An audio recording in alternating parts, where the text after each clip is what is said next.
Au commencement, Dieu créa le ciel et la terre. Ensuite, il a rempli la terre et le ciel avec toutes ses créatures.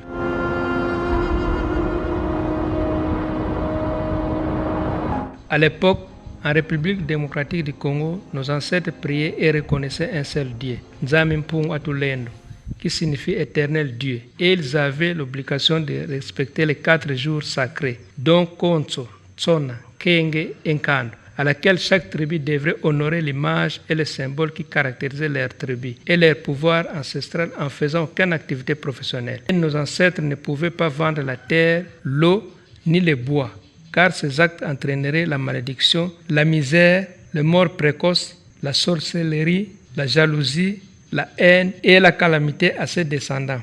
Mais à nos jours, ces principes sont bafoués. C'est l'une des causes des malheurs de la République démocratique du Congo depuis les années 1662 à 2018, soit 357 ans de souffrance. Il fallait attendre jusqu'à la 5e génération allant de l'an 1 à 2018, soit 500 ans par génération, notamment ceux d'Abraham, Moïse, Noé, Élie et Mfumala Makanda Joseph, afin que le peuple congolais soit libéré et trouve leurs vraies valeurs sur le plan spirituel, moral, intellectuel et scientifique, à travers son fils Mfumala Makanda Joseph, qui est né à Kavoya le 14 novembre 1975, fils de Benamandina et Ngola Pululu.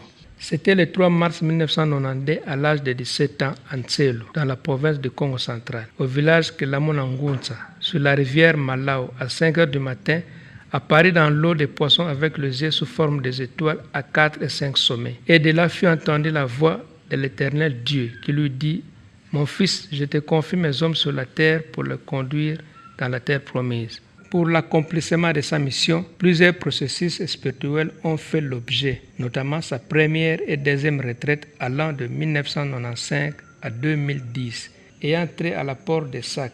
Retraite soutenue à la prise de connaissances sur le monde spirituel et à l'achat du terrain à laquelle est bâtie l'église Mfumakabanlongo, avec une contribution de 30 francs congolais qui était remis par l'incarnation de Mfumukimbangu aux mains de Mfumala Makanda Joseph en date du 7 mai 2001 à 9 h du matin et s'en est suivi avec la contribution des membres. Deuxièmement, c'était l'offrande de moutons blancs sacrifiés chaque 25 février de l'année. La dernière édition était sanctionnée avec une viande de bœuf, marquant la réponse reçue de Dieu après avoir exaucé nos prières. Et de là, Dieu nous a ordonné de construire en 2016 l'étoile à 4 sommets, dénommée le Bumba, qui signifie la grâce et la libération du peuple congolais dans la souffrance.